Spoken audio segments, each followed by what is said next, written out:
Laws of supply and demand don't work in Japan in funeral industry. This means funeral business is not profitable. I've been expressing this issue so many times, but not so many people really pay attention since they all believe in more demand, bigger the market, better the market. Hi, my name is Yusuke Wada. I'm your host in jfuneral.com. jfuneral.com is a division of YEY that specializes in funeral business consulting. I myself was a funeral director and owned an undertaker company, as well as ran several funeral parlors in and outside of Tokyo. Last year, in 2022, there were 1,580,000 deaths in Japan. Year before, in 2021, there were 1,440,000 deaths. There was a hike of 140,000 deaths in 1 year. This number wasn't supposed to reach until 2023, according to the Japanese government. And in 2035, the death toll was supposed to rise up to 1.6 million people, which is 1,600,000 people. There are two ways of looking into this number. One is if the number increases next year, it will probably steadily grow for a few more years and drop suddenly. Yes, it will drop. The other view is that this rise was just last year, and this year it'll steeply drop to about 1.48 million, 1,480,000. A not big difference from a couple years ago. Then why isn't it profitable? Well, the simple answer is that people have figured out during the COVID days that people don't no longer need to have big services. What are funerals for? What does it represent? And who do they represent? That's the question people start asking. People realize that no one wants to attend, but they were obligated in the past. Yes, obligation. But now they realize that since it's no longer obligatory, the family can just say, no, we don't want people to attend except for the immediate families. And this became the de facto standard during the COVID eras in the funeral rituals. Many families don't even want temples and churches to come since it'll cost more. The cost of living is rising in Japan due to inflation. Therefore, unless it's really necessary, unless you have a graveyard in the temple where they need to bury the remains, they will not call monks for prayers.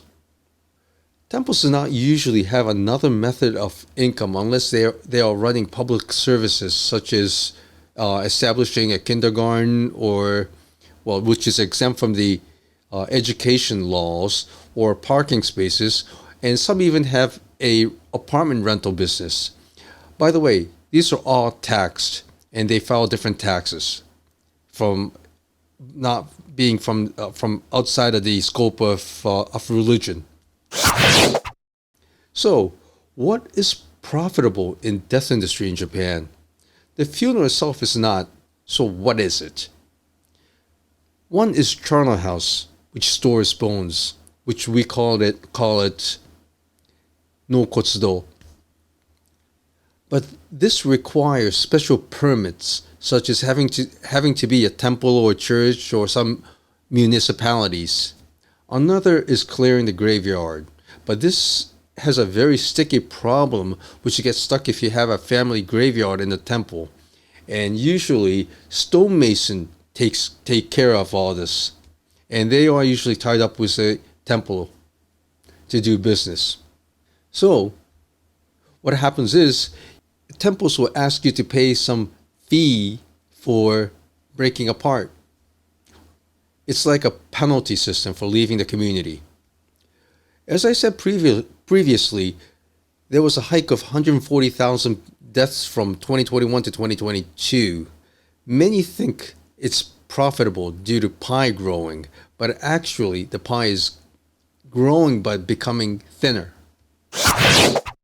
You have to understand the Japanese demographic, which the old aged is supporting the older age, which means that retired 70-year-old are looking after their 90-plus-year-old parents. And they're usually in hospitals or in the nursery homes, which cost more for their living, where they have no income as well. Also, the crematorium fees are increasing in Tokyo. This is causing a lot of issue, even discussed in the Japanese parliament, in the government. It became a government issue when the crematorium that owns 60% of shares in Tokyo is owned by the Chinese investors, which is raising the price gradually, or actually drastically nowadays. And with this in mind, do you think funeral business is overall profitable? Those who have large funeral parlors are forced to redesign their parlors to convert from large to small, and causing extra costs. They have to renovate. Renovation is not that cheap in Japan. Funeral business is now going upstream, not when they do not start from when people are dead. They go before their death, running caretaking business, so they can get their business from one step higher. This is a long shot. It takes a long time due to the longevity of the society. It's not really an efficient method, but at the moment, this is the only direct path to funerals. Another route is applying femtech and aging tech other than getting involved in the caretaking business. I'll discuss more on this topic in the future. Thank you very much for watching. If you like this video, please give me a thumbs up. And since it'll motivate me, and I'll produce more on Japanese funeral business. Thank you very much. Have a good day.